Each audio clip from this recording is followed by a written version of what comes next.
Kel Conversations from the Frontline, where we empower survivors' voices and challenge the status quo. I am your host, Kel Humphries, survivor, advocate, author, speaker, researcher, ambassador, and a seasoned former first responder. Supported by the team at Media 8, Off the Cuff with Kel is about growth and healing, leadership through trauma, awareness, and understanding.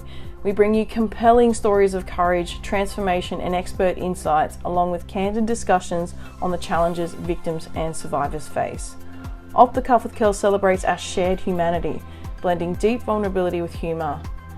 Each episode is crafted with love, honesty, and the emotions that bind us, whether it's laughter or tears, promoting resilience and hope. Please note, some of the discussions we have can be hard to hear and include sexual abuse themes, online exploitation, domestic and family violence, and trauma. So, listener discretion is advised. Please join us as we change the world one story at a time, embracing courage through vulnerability.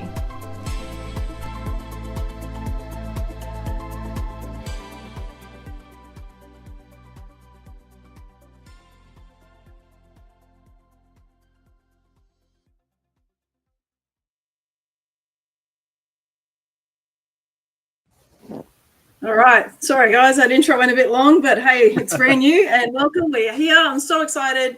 I have the most amazing people with me tonight on Off the Cuff with Kel. I've got the formidable Grace Tame, 2021 Australian of the Year, advocate, activist, author, my boss down the bottom here. So, I have to be on my best behavior tonight. The wonderful Associate Professor Campbell Wilson, who is the co-director of the AiLECS lab.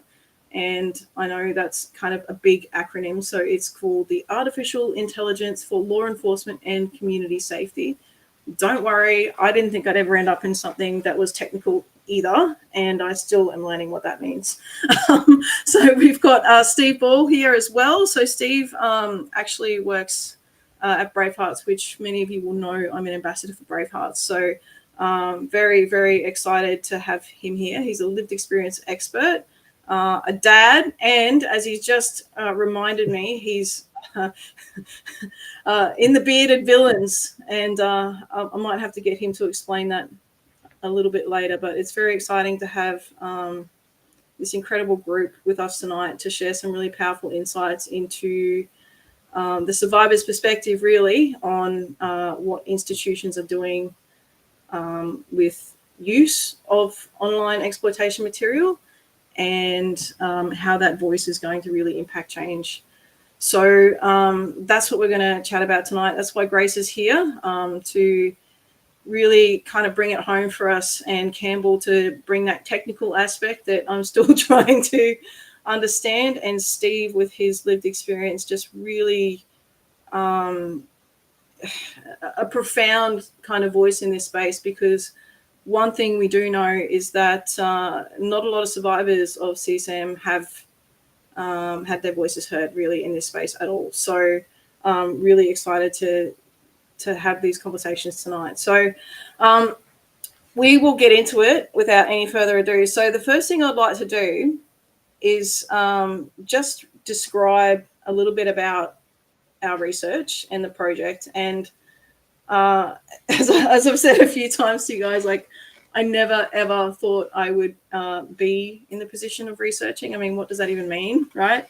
I'm very good at going down rabbit holes and very good at overanalyzing things. And apparently Campbell, my lovely boss there, thinks I'm kind of fitted to this role. So here I am, going down rabbit holes, fighting for survivors and for their voice. So I'm pretty proud of that. And the things that I'm learning and the voices that I'm hearing are just, I can't wait for the world to hear what these survivors have to say. So the project is called the Institutional Survivors' Perspectives on the Institutional Use of Child Sexual Abuse Material. I'm going to try to define it. I don't have any notes on this because off the cuff means off the cuff. So if I miss anything, Grace and Campbell, make sure you fill in the gaps from my definition here. But CSAM is basically the definition of child sexual abuse material. So child sexual abuse that's occurring, and that material being filmed or documented or depicted in some way which also includes text. Okay, so this includes writing about the abuse that's happening, whether that's through text message or in chat groups about the material, in grooming and that sort of stuff. That is also CSAM. It's pretty much anything that is depicting abuse occurring to children, and there's very different levels of what that abuse looks like. And this is all classified and categorized by law enforcement under legislation. But it's something that we don't really, I think, as a nation in Australia, have a real understanding of, or a concept of, or an actual real perspective of what a victim survivor goes through with online abuse, particularly, and I want to say, I'm just going to fucking say it, a little bit ignorant, because of the level of exploitation and the torture and the horrific nature of the abuse that actually does occur. We would like to think that this happens not on Australian shores, not to our Australian kids, but it does, and it has been happening for a long time, often perpetrated by the parents, often perpetrated by those known to the child, who you would think would never, ever do anything like that. So I may have missed something in those definitions. Feel free to jump in, Campbell, Grace, if I have, but it's a huge problem. And we don't know what survivors think about how this material is used, and the voice just hasn't been heard. So that's what we want to get down to tonight. So have you got anything to add to that, Campbell, Grace, just in terms of anything else about what CSAM is or isn't, just for perspective and scope? I may have missed something. Yeah. I think that was a wonderful definition, especially the point about the seriousness of it, because one of the myths that is promoted by child sex offenders is that any content that is descriptive or just is an image of a child isn't actually a victimless crime. It doesn't harm any children, when of course we know that is completely untrue. There are real children behind those images, in those images, and they're able to be proliferated across the internet nowadays far more easily and are far more accessible than they were previously. Yeah. Thank you. Campbell, if I could just get you, I'd love you to just introduce a bit about the lab, just to give some perspective leading into a conversation, because I'm finding, particularly through our conversations, and Steve, you probably know this as well, just Steve is on our advisory group, actually. So he's actually supporting the work that we're doing in our research as a survivor and lived experience expert, and a Waka Waka man as well, which... Where's your tribe from again, Steve? Just remind me. Sherbrooke? Sherbrooke Gainderway, yeah.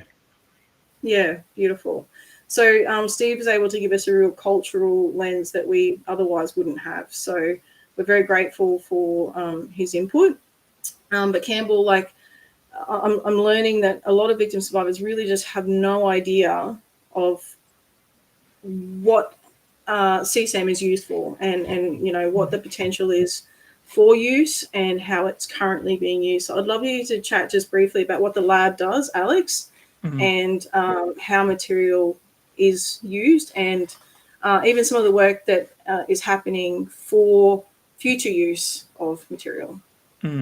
Yeah, thanks, Kel. I'll give you the potted history of the AiLECS lab. We're a partnership between Monash and the Australian Federal Police. So a research centre. We're based at the university. We've been officially running since 2019, but actually the story starts a few years before that. And it starts with Giannis Dellens, who is my co-director from the AFP for the lab. He's been with the AFP for 20 plus years, and he approached me around 2015 wanting to do a PhD. And when he wanted to do his PhD, he said initially he would like to keep his work in the police separate from his academic research career, just for reasons of his own sanity. And we tried to do that for a few months, but we soon realized that there was a huge benefit in sort of harnessing some of the latest research in AI and machine learning to help with his day-to-day police activity. That day-to-day police activity was in the digital forensics area at the AFP, dealing a lot with crimes against children, and in particular, having to classify and triage huge amounts of CSAM, increasingly large seizures of this material. This could be in the order of several terabytes of material, and it's just not feasible in some cases for human beings to go through all of that material very quickly. It's also hugely damaging for police, I guess, as well. It's sort of a secondary trauma, if you like, in that they also not just need to determine whether something is CSAM, but kind of its severity, which is, of course, incredibly difficult. So we wanted to explore, as I said, how sort of emerging techniques in AI could help with this. And that's where Giannis kicked off his PhD, did a brilliant job with his PhD, came up with some great algorithms that were actually put into practice and had some pretty good outcomes in classifying this material. And along the way, his colleagues at the AFP and the leadership of the AFP, I think, realised the translational value of that work into practice, kicked in some funding, and that's sort of how the AiLECS lab was born. So since then, we've really kept this foundational focus on countering child exploitation using technology. We do other things, but that's really our flagship project and very much our passion project. And essentially what that's all about is, as I said, building technology to counter this material and also counter its disruption. So understand how it might be, disrupt its distribution, I should have said. Counter how it's being distributed as well as how it's being generated. How do we do that? Well, we try and build AI systems that can detect CSAM. In order to do that, you need to train AI so that it understands what CSAM is. And there's different ways you can do that. I mean, one of the ways you can do it is to train the AI algorithms on material that is not CSAM itself, but is kind of material that would contain similar sorts of features that you might expect to see in CSAM. For instance, the presence of a child, the presence of sexual activity. And you can do that by training on data that's not necessarily CSAM and sort of combine those features in a way that it might detect CSAM. But ultimately, those algorithms need to be tested on real material in order to see how effective those algorithms are.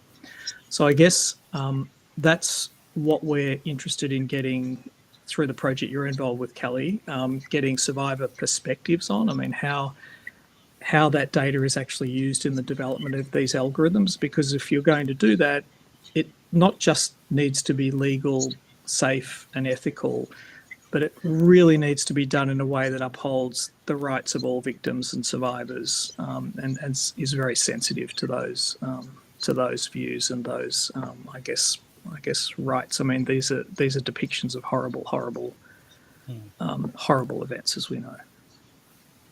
Yeah. Well, I think you did a pretty good job of explaining that, because at least I understand that. So that it must be, hopefully everybody else can understand it if I can, right?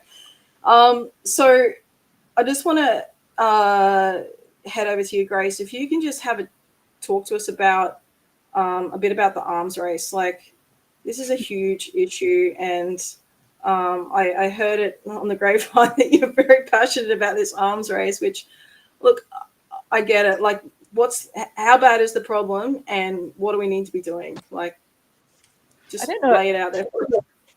I don't know if I'm so much passionate about the arms race as I am about countering child exploitation, disrupting it, preventing it where possible. But it is actually quite fascinating when we consider that, I think it was, as Campbell put it in his book, which is about living with AI, that all of a sudden this sort of, mysterious AI thing has leapt out of the research shadows. But really, it's important to demystify what AI is and the kind of the history of technology and especially encryption, which allows a lot of the distribution of child sexual abuse material. It also allows a lot of those grooming conversations to take place on the clear web, on social media platforms. But this has been something that, has been a field of research for like half a century or so. And when we think about the inception of the internet, the dawn of the digital age, if you will, child sex offenders were among the first criminals to adopt technology and to use it for their ends.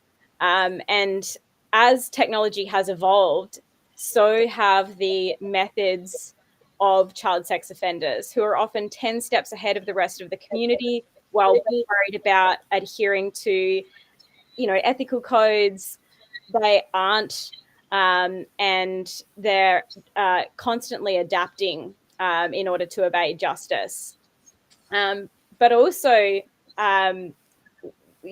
because the internet has made this, as Marshall McLuhan said, this sort of global village where everyone is able to access each other at any given time, essentially, it's meant that there is no limit to what people can demand in terms of the particular content of child sexual abuse material. And it's like there's this constant one-upping, and we see it in other areas of exploration. We see it as human beings. We're curious, but there's this particularly frightening aspect when we consider this vortex of darkness that is being enabled by the technology. And if we don't, if we're not in step with that, we can't hope to prevent and disrupt child sexual abuse.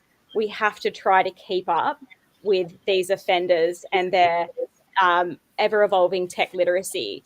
And it's not actually that hard these days now because of the AI tools that are publicly available.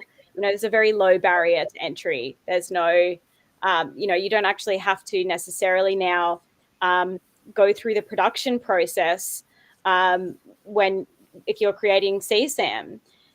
Some of these AI tools have actually been trained on child sexual abuse material that's in evidence, and then can be tricked into even just descriptively creating child sexual abuse material.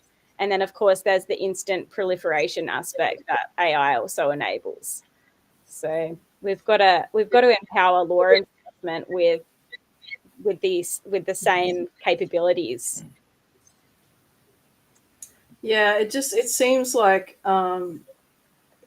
it almost seems like, I want to say hopeless, but then it's like I said to our mutual friend, Mr. John Rouse, I'm like, every time I talk to you, I get as much hope as I do fear, because, knowing that the amazing people working in the space and doing this stuff is just, that they're just so committed and so passionate. But then I get so worried for our next generation if we're not able to use the tools that can and rightfully should be made available to law enforcement to do the work they need to do. Kelly, can I just give you a statistic there that relates to that encryption point that Grace was talking about? So in 2022, Facebook, Meta, identified 6.6 million items of CSAM on Facebook Messenger threads. And that was just in the EU. So that was just an EU report. So globally much higher, 6.6 million in the EU in Messenger threads. Now, Messenger is now end-to-end encrypted. All of that is now essentially invisible, right, to Meta. They can no longer report that volume because it's invisible to them. That doesn't mean it's not happening. It's just it's now encrypted. I think that's really an important point to make. I think a lot of people are really ignorant to the fact of what actually encryption enables. Like, yes, I want my privacy. That's great. And I, should have my privacy now. I'm entitled to my privacy. But I don't think that you should have any rights if you're going to be exploiting children. That's what I think. So I get kind of really upset by the fact that, this encryption is there, because if you've got nothing to hide, then who cares, right? So that's how I look at it. And at the end of the day, our kids are being exploited, and we really need these tech companies to step the fuck up, basically. Sorry. Yeah. There are ways that guardrails can be built into these programs, if you will. But what's really frustrating, I think, especially from a survivor's perspective, but also just somebody who works in the child protection space, to hear all of these bringing cries that are quite recent from governments as well as the tech industry itself, who have known about all of these consequences ever since, as I said, the internet really came on the scene, and that was about 40 years ago now. We're in 2024, and they've been well aware that child sex offenders, fraudsters, radical terrorists will co-opt this sort of technology and use it for not good things. And only now they're sort of springing out of the woodwork and saying, we should do something about this, when they've been the ones who've actually advanced this technology. They've developed it over the years and have the power to stop it. Yeah. Well, Steve, I might just ask you, what are you noticing with social media and tech and you work in a lot of remote communities. What are you seeing with the remote communities with this sort of stuff? My experience in remote communities. So I work. I won't name the communities just for their sake.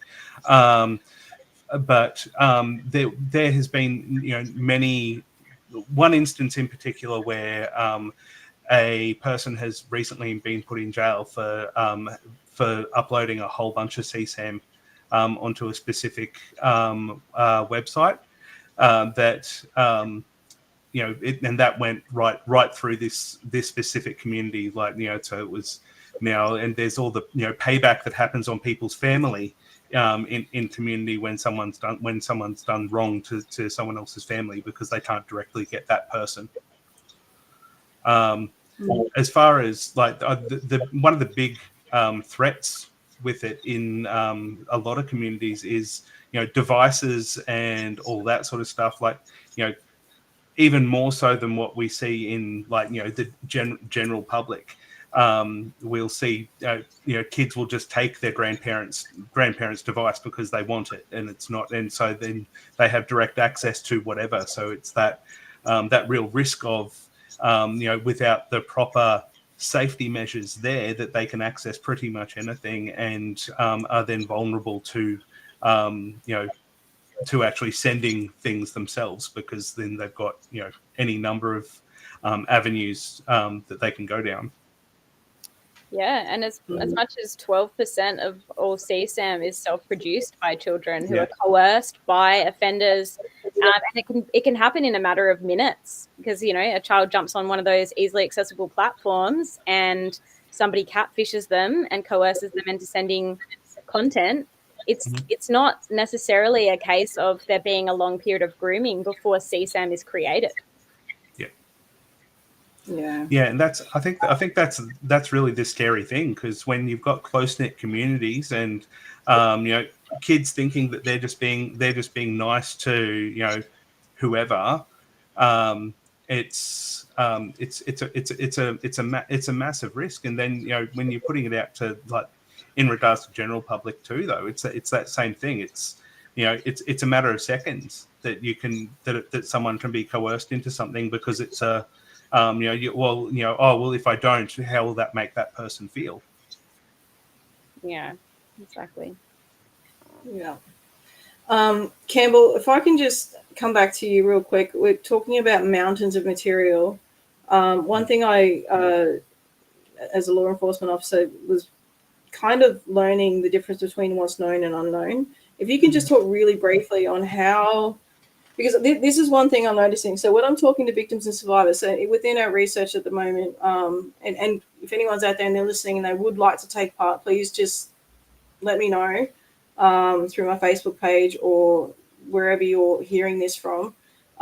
really need to be having one-to-one conversations with victims and survivors about this. But what I'm learning so far is so powerful, and I really believe that the lack of knowledge in this space is it's actually re-traumatizing and actually making the silence worse, because once victims and survivors learn how their material can be used, I believe it's actually really opening up I guess pathways for healing, because it's just like actually something good can come from this. And if I could go to Campbell first, if you can explain that known and unknown material, and then Steve, I'd just love to hear your perspective after learning more about this, how that sort of made you kind of feel with your own experience. So if we go Campbell first, then jump back to you, Steve.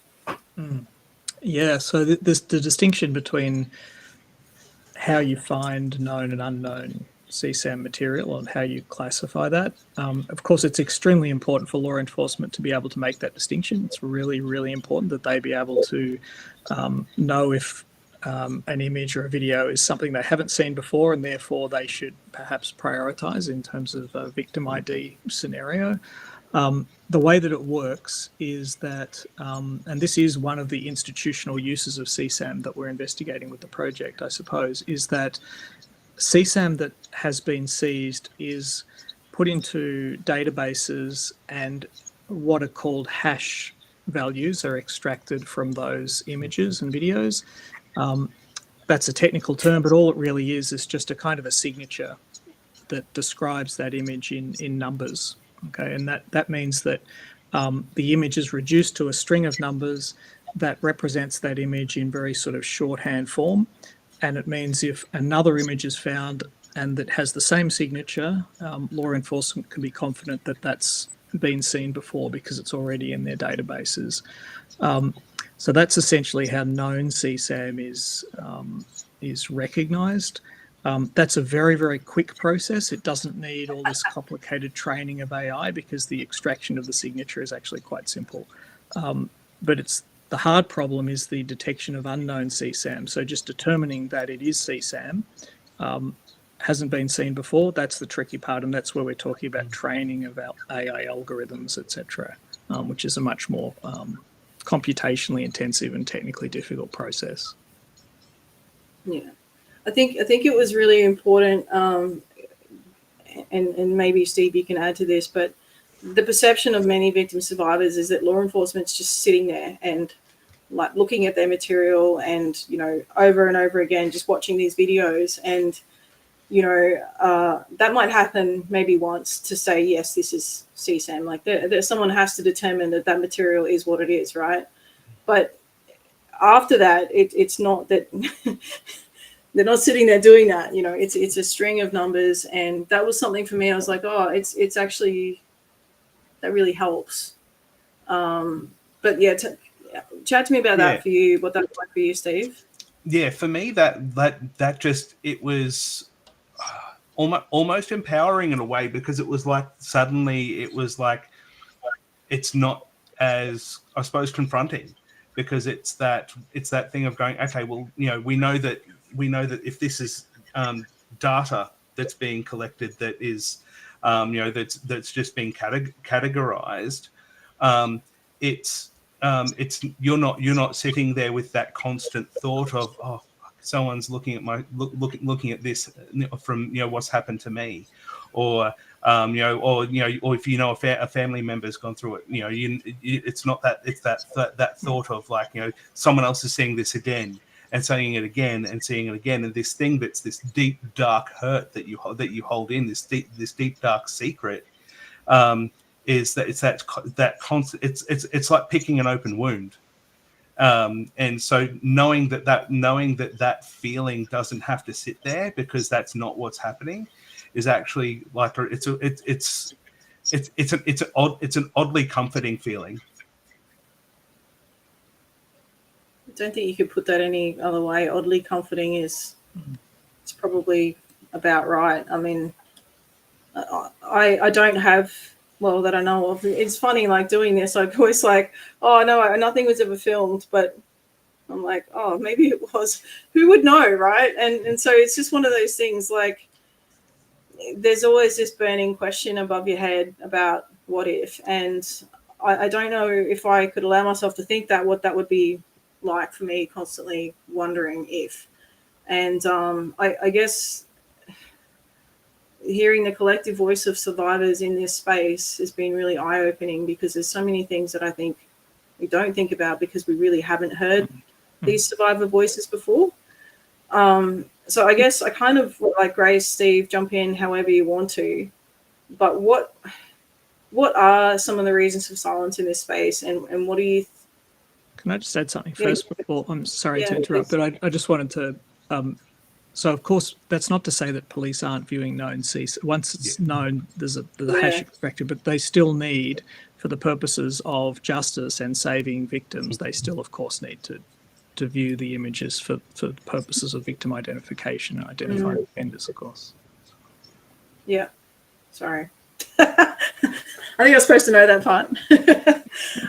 But yeah, like if you guys can just kind of elaborate on that, because I think it's really important. The reasons why we don't have a survivor voice in this space. And, you know, I know reasons I didn't speak up.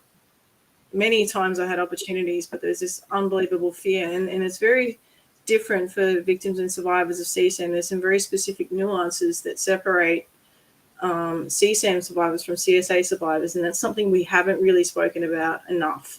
So I'd love to get you guys' perspective on that. Yeah. Let me start with you, Steve. I butted in anyway. I think for me it's more about the fear of public shame. It's that shame factor. It's this thing that sits so heavily inside you that you know, on top of the horrible stuff that you physically went through, this thing that you know is out there, and it's out there somewhere, and it's that fear of, you know, if I speak up, well, you know, and someone sees that and they put two and two together, suddenly, you know, that being exposed, and you know, it's that repetitive like thumping of shame. And to me, that was even, you know, when I came to speak with you about it, it was initially I was just, you know, coming in to go, you know, I just want to be able to help provide a bit of a voice for mob, you know, because that's a primary part of what I'm doing within the redress scheme. But then I just, after sitting and talking with you, everything just clicked, and I was like, you know what? No, I need to not let that shame sit. That shame doesn't have to sit anymore. You know, I can actually do something with my story that's actually going to hopefully make a difference. And if it makes a difference for one person, that's all that freaking matters. But for me, I think the biggest thing for not coming forward is the shame and not being believed. And, you know, because if you don't actually even have proof that that's something that's happened, you know, you can have what happened to me, and probably what's happened to a bunch of other people, where you go to the police station and you know, back in the 90s, we were just told that, you know, well, I was just told, you know, you're just being a belligerent child. You know, you're just trying to be a troublemaker. And like, yeah, I was a troublemaking kid, not going to lie. But, you know, I was a broken, hurt boy who was reaching out to people who should have helped him. And, you know, at the end of the day, if that is probably one of the biggest fears. It's that shame of like, well, if I go forward, it's that not being believed, not being heard, not being seen. But then if I do come forward and I am heard and seen, how deeply am I being heard and seen? It's so multifaceted. Yeah. Yeah. Giving me goosebumps, Steve. Thank you for sharing that. I really appreciate that. Yeah. Over to you, GT. Well, if we're talking about the reasons why there's so much silence, particularly around CSAM, I mean, Steve touched on it in terms of like, depending on your circumstances, it's actually quite difficult, you know, whether you are from a marginalized community, you know, or you don't have access to be able to do that safely. And when we consider that the most common and highly sought after form of CSAM is incest. And you mentioned that earlier, Kelly, that parents are often recording this and distributing it, grandparents recording it and distributing it. And to challenge an intrafamilial perpetrator, there are so many risks involved with that. It's not as simple as just saying, oh, share your story, because many people will be implicated. You might have co-victims who are also implicated, you know, and so you have to be really careful to do that safely. And, you know, the public shame, of course, as well, is a huge one. But when you're talking about the child sex offender underbelly, who often network with each other, not always, but there's a very organized element that is inherent to child sexual abuse. You know, you have to plan it. And so we're talking about a very manipulative type of offender. In many cases, the offender will not have any insight into how harmful their behavior is. They won't even believe that they've done anything wrong. And if you push back on them, they will push back on you harder and harder and harder. Now, one of the things that I've experienced on quite an extreme scale is that if you push back, they will come for you, and they will make you wish that you had never spoken out in some ways, although I always lean into the positive stuff and the collective survivor voice, as you mentioned, Kelly. But I mean, I didn't have the capacity, because there was a prohibitive legal gag that meant that survivors in Tasmania, in this jurisdiction, couldn't actually speak about their experiences of child sexual abuse under their own name unless they got a court order. Now, before the law changed in Tasmania, I actually shared something on Facebook about what happened to me when I was 15 and my 58-year-old teacher abused me. And this is someone who was also found with child sexual abuse material, by the way, something like 28 files, you know, videos of adult children. And I hadn't spoken about my experience, but I wrote something on Facebook, and he was out of prison by that time, and he actually read it. And his response was to then spread false narratives about me. Now, that is child sexual abuse material. As you identified, it can be textual descriptive. And he did that publicly in a public forum on an open Facebook thread. He described me as a demented weasel, described fucking me. And I'm just repeating his words here, not exactly. But he, you know, boasted about it, said it was awesome and enviable, threatened to sue me and courts. And this got proliferated all over the local newspaper as well. So, you know, when you think about child sexual abuse as being this experience where you don't have any power because you're a child, you don't have any agency, you know, and then every time that child sexual abuse material is generated and then shared, that's another example of your power being ceded to somebody else. And there are no limits. Like, how do you walk back from that?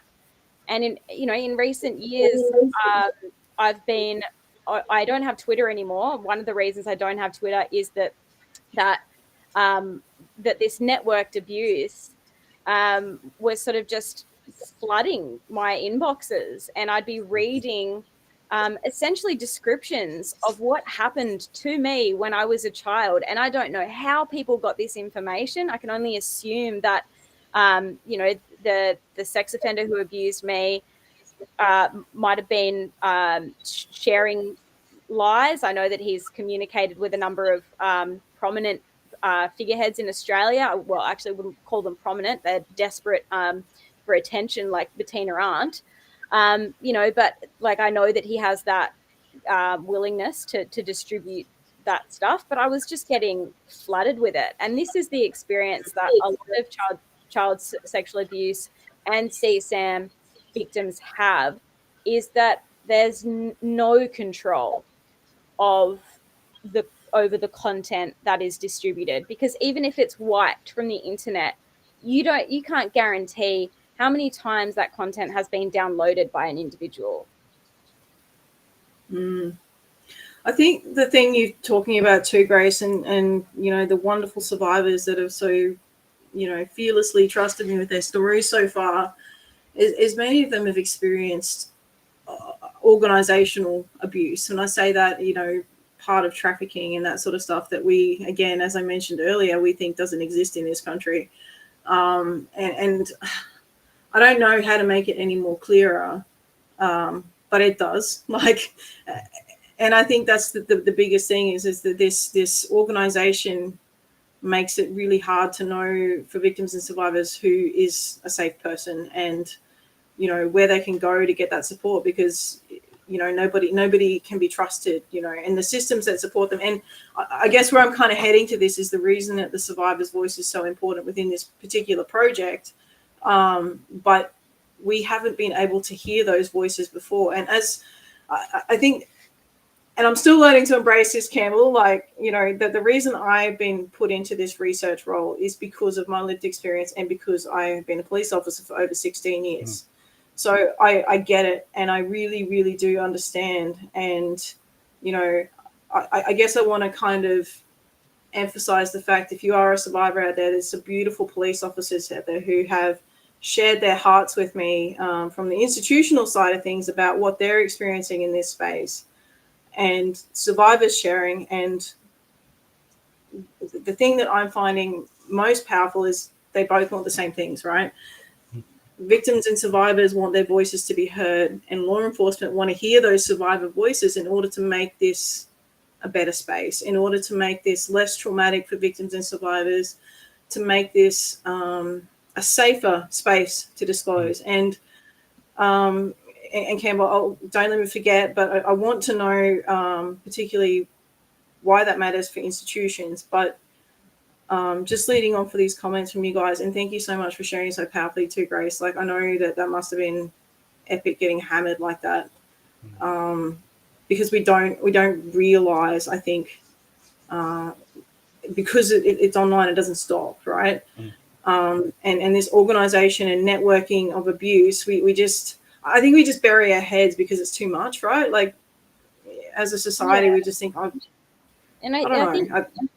think on that, about just to because CSAM is often, sorry. Yeah, help me out here. I'm losing my words. No. I'm sorry. I didn't want to interrupt you, but I just think I think there can sometimes be this distance that we put between CSAM and the rest of us, because it is often behind a screen, and we forget that some of that offending, or a lot of that offending, well, first of all, that's real, but then the aftermath is also real too. Just because we see snippets of it online or in digital media, it doesn't mean that it has stopped. The contact offending continues in many cases, if not all, long after it ends. It never sort of stops. And that CSAM experience of being filmed, being recorded, or being described in a certain way will often be accompanied with physical harassment and physical torture behind the scenes that is really difficult to prove, because, as I said, these offenders are often calculating, manipulative types who familiarize themselves with the black letter of the law and know how to walk just along the edge of it. I mean, some of the abuse material that I have received, I gave to Tasmania Police. I was getting so much of it, and this was back in 2022. Thankfully, it's died off a bit now, but I was showing them really graphic content that was being reproduced, that was describing things that had happened, the abuser and me in the shower, all of these other things like that. My face being cut out and cropped and put onto cartoons of the offender pulling strings out of my head. But it did not constitute child sexual abuse. And I am confident that the creators of that material probably knew what they were doing in terms of being able to just slip beneath that threshold of, qualifying as a criminal offence, and just kept proliferating the content anyway. So it's that sort of, there are all these layers to this that make it really difficult for not just survivors themselves, but for law enforcement to do their job, because they can only work with what the law says. Yeah, it's just intense. And look, It is a very big swimming pool, that's for sure. But I guess I want to kind of find out from well, all of you, Campbell particularly as well with the institutional side. So what is going to be the impact of a survivor voice in this space? How is that going to help, and what would you like to see? Yeah. Steve? Oh, All right, go. do you want me to Go. Sorry. Yeah, you go. Just, whenever you're developing technology, and I think in all sorts of domains, but particularly in this domain, it's very important for technologists to be mindful of the impact of their work. And by that, I don't just mean how good it is at doing what it's supposed to do, but you don't want to be doing harm just by virtue of the very development of the technology. Right? So I think as computer scientists, we're all almost, in most cases, quite divorced from what the data we're dealing with represents. And in this case, we should never be divorced from what that represents. And I think that's what Grace was talking about. Just because it's on a screen, I mean, that's depicting horrific harm, and child sexual abuse material doesn't exist without child sexual abuse. So that's why hearing the survivor voice is massively important. That has to feed into the development of the technology. And in that sense, we all have to walk together in the development of this sort of technology. And that's why I think this project is massively important. Yeah, I think to me it's about understanding, the cultural lens, but also trying to do things in a way where we're limiting the vicarious trauma of the people who are having to deal with this stuff, but also providing the supports for the people who are actually victims, or the survivors who are there as part of that development, and just ensuring that we're really giving people the support that they genuinely need in the way that's appropriate for them individually. I suppose that's probably the biggest thing, because you can sit there and have all the pretty words in the world, but unless we have that genuine follow-up, that people really see it and feel that follow-up for themselves, it's not gonna make that difference, because it's like that old thing, that saying of doing no further harm, because survivors of child sexual assault, or in general, we live with that every day. We live with that in different ways, and everyone's on their own path. In regards to I call it that's going from victim to survivor to thriver, right? Like, and wherever you are in that path, and whether you're still actively trying to work through healing, or you feel like you're just at the start of this and everything's really raw and open. To me, I think it's about going, what is it that this person's needing right now, and how can we make sure that we're not doing any further harm for that person, and how can we build them up? And for those who might even just be today hearing about this, there's support lines and stuff that are out there that you can reach out to, where you can that you'll be heard. I think there's a big difference between being listened to and being heard, right? And one of the things that I say to the people that I support when inside the first probably 5 minutes of talking to them, is that everything you say to me, I believe you. No questions asked, I believe you. And knowing that you're being believed, knowing that you're being seen, knowing that you're being heard and not just listened to, is one of the most powerful things that you can give a person. Yeah. Love it. Over to you, Grace. Over to me. How do I follow that? Yeah. Well, look, there's all different perspectives, but yeah, I think particularly the survivor's voice needing to underpin legislation and policy reform. Like, it has to happen, because the systems, look, and it's not to bag out police or anything like that, but because I loved being a copper, and I'd still like to go back at some point if my brain and my body allows me to still throw humans around and be a big tough butch chick, but we'll get there eventually. But there are systems and the way that police do business that inadvertently and not consciously perpetuates this trauma, right? And it's not because it's intended, and it's certainly not because that individual person wants to do that at all. It's just the nature of trauma and how it manifests, and the processes around police work and how they conduct business is often re-traumatizing and putting victim survivors in a place where they'll either fail to disclose. Attrition rates are really terrible when it comes to reporting sexual offences. And a lot of that's to do with that shame that, particularly what you were talking about, Steve, particularly from First Nations communities. It's really, really difficult for these voices to be heard and for there to be any successful prosecution. In fact, only 5% to 13% report, and 80% of those, I believe, don't make it through prosecution. So, there's a real massive issue here. And the only way I see to change that is to change the lens to a trauma-informed approach, which, as you're saying so perfectly, Steve, meets that person where they're at with what they need and deals with those long-term impacts. But to do that, we have to hear these voices. We really have to hear these voices. And that's why this research is so important. Go for it, Grace.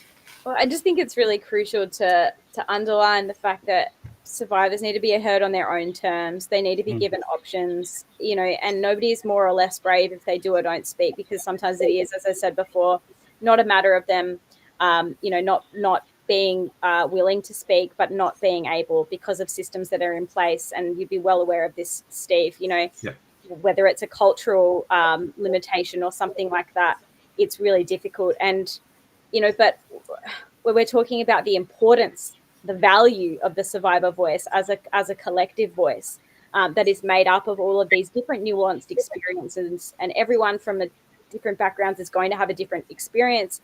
Child sexual abuse is at once very individualized, but also very textbook. And it's through the survivors' experiences that you start to see these patterns on how offenders operate, how they distribute material, what material are they looking for, that sort of thing. And it's only the survivors really who can tell you that, because it's their lived experience of those crimes. And we can't necessarily trust the offenders. I mean, I wouldn't want to trust a child sex offender to tell me anything except maybe where to buy a trench coat from. But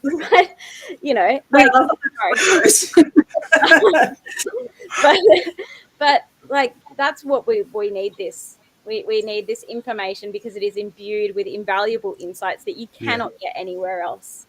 You really cannot get them anywhere else. Yeah, and I think so. I have been, I suppose, fortunate enough to support a lot of people with reporting to the police, and seen some amazing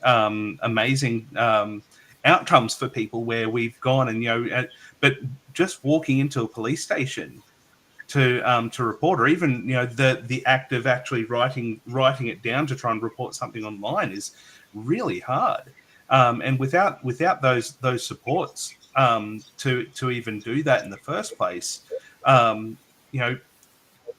that's why the reporting rate's so low. People aren't safe or even have know that they've got the supports that are there to help them do that, or the supports that are there to help provide them support, counselling, so that they can do things in a way that's so they can have that counselling and support that's trauma informed, so that they can get themselves ready to be able to report about their abuse, because that whole process is daunting. And like, I've met some incredible CPIU officers over in my time that I wished were there when I was a kid, and I've seen some amazing outcomes for people because of the fact that they've gone in, and the CPIU officers that I've dealt with have been trained to be able to sit there and talk with a person in a way that's as trauma informed as they possibly can, but it's still not good. it's still rehashing some really horrible stuff, and digging up the minute details of what's happened. And so when you add the other things that come in for people who are victims of CSAM, it just compounds the problem for them. Yeah, and child sexual abuse is the ultimate power imbalance, right? It's really hard in the justice system to actually get the child's voice to be matched with the offender's voice. So we have to do everything that we possibly can to try and level that playing field. I don't know. It's really hard, especially when you consider that there's like this equality principle that underpins the legal fraternity, and that is that the same rights need to be given to both parties, whether that's the accused or the accuser, if we're talking about prosecutions and things like that, and not just investigations. But that's predicated on the false assumption that both parties are equal to begin with, and you're never going to get a child equal to an offender. And even an adult survivor of child sexual abuse will never really be equal in power to the offender or offenders, because by virtue of having their whole life disrupted at that crucial point, they're on the back foot. So wherever we can, we need to be trying to elevate the survivor voice. 100%. I love that. And I think one thing you were saying before, and I've just like totally lost my train of thought, but was I guess the thing about the survivor voice being so powerful and needing to be heard. And I think both of you tonight, I really appreciate sharing your lived experience so powerfully. We're about to run out of time, so there is just a couple of little questions, but I'm just going to quickly, for those of you who are listening, I would love to ask you a really big favor. If it's not you, it's potentially someone that you know. Please share our research. We really, really want to hear these voices, because as Grace and Steve have so powerfully shared tonight, and Campbell, from the point of institutions, they want to know how to do better. They want to make sure that whatever they're creating and how we counter this abuse is as trauma-informed and as supportive to victims and survivors as possible. And without that survivor voice, we can't do that, right? So this research is predicted to, in many ways, really reform the way that police and law enforcement, not just here in Australia, because this research is pretty much the first of its kind in the world. There are others who have, touched on this and shared their insights, particularly the Phoenix 11 from the Canadian Centre for Child Protection. I may have that wrong. Sorry if I think that's right. But, they've done some groundbreaking research in the way that CSAM survivors are supported and need to be supported throughout this process. And likewise, we're expanding on their findings and the way that victims and survivors need to be heard in this, in order to create really, really powerful recommendations, not just for law enforcement, but for institutions and those working with this material, to make this a safer space for CSAM survivors. So if you're out there, and we've heard some really powerful stuff from Grace and Steve, we really, really need to hear your voices. I know it's hard. I know it takes a lot of courage. But please reach out to us. You're in a very safe space. The person who's interviewing you is me, so I will hold space for you. Usually the interview is only about an hour, but we'll probably talk a lot longer, just to, I don't know, have a cup of tea and talk. That's what we do. Yeah. So, and I can I interrupt? I just want to say, I'm just going to interrupt anyway. It's actually a really cool experience, being able to sit there and talk with Kelly, through it. It's one of those things that, it's not just she doesn't just get you to sit there and talk through things and ask you these questions and thanks, mate, off you go. She genuinely cares, and she will make sure that you're given that support and you're pointed in the right direction. I can say that from my own experience with that. It's incredible.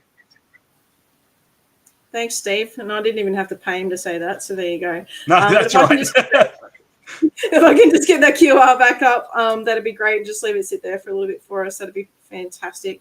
But I just want to, I'm going to read something. Now, this is off Grace's website. I stole it because I just thought it was fantastic, but I'm quoting the author. And it says this: I firmly believe in owning every part of your story, the good and the bad. Our truths are what makes us who we are and can provide us with great strength. Vulnerability and shared experiences bring us closer together. There's no shame in surviving. Your truth is your power. And I think we heard that from Steve tonight. It's echoed there on Grace's website. I stand with you both as a survivor myself. And, there's been nothing besides going through the experience myself, sitting in this space between my passion and need to support law enforcement in the work that they do. It's a huge part of my life and my identity for such a long time. And the survivor in me and the advocate in me. So sitting between and listening to the heart of both survivors and lived experience in this space and law enforcement in this space has been, I want to say it's like iron sharpens iron, and like the growth I'm experiencing in this space is huge, but it's also really, really deeply impacting me in a way that I'm really feeling what this is like on both sides. And I can really see the gaps and the spaces and the voices that are shared with me, I know are going to be heard in a way that they've never been heard before, because that's my commitment to this project, and I will make sure that those voices are heard, and I'm so excited to do that. And I've got an amazing team with Campbell, Carol Ronkin, so we are in collaboration with Bravehearts and funded by the National Centre, so very grateful for that support. But we've got, Dr. Nina Lewis and Dr. Greg Rowland, and Campbell is the chief investigator on our team, and it's just an amazing space. They all really care deeply about the outcomes of this research, and I'm so very proud to be part of that. And I just want to say thank you, Grace. I know there's a million things you could be doing tonight, preparing for the next ultra marathon, and 50 jet flights around Australia to do all kinds of things. And Steve, for taking time away from your 6 children. That's not many. And Campbell, I know you had a massive day, so I just thank you all for your time, for jumping on Off the Cuff with Kel. But yeah, I just appreciate it so much. I don't really know what else to say at the moment except thank you. And if you've been in the live audience tonight, I thank you so much for taking time with us. If you've never been here before, this is a fortnightly live show. We have amazing guests. Grace said she'll come back and chat with me about intimate partner violence and the nexus of child sexual abuse. It's something I've wanted to talk about for a long time. So stay tuned for whenever we might be able to have that amazing conversation. We'll get Steve back at some point to have a chat with us about mob, particularly from the men's perspective as well. I'd love to hear more from you. And the bearded biker bandit villains. The bearded villains? Yeah, the bearded villains. Bandit. It's been subbed in there now. You're a bandit. Yeah, that's it.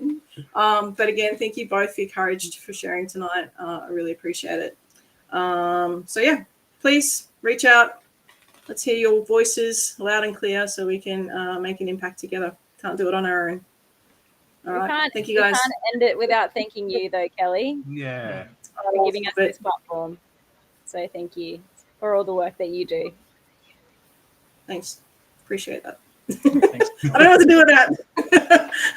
All right. Any other questions I haven't got to, guys, I'll make sure that I'll get back to you individually. All right. Thanks. All right. We'll catch you next time. Same place. Cheers. Bye.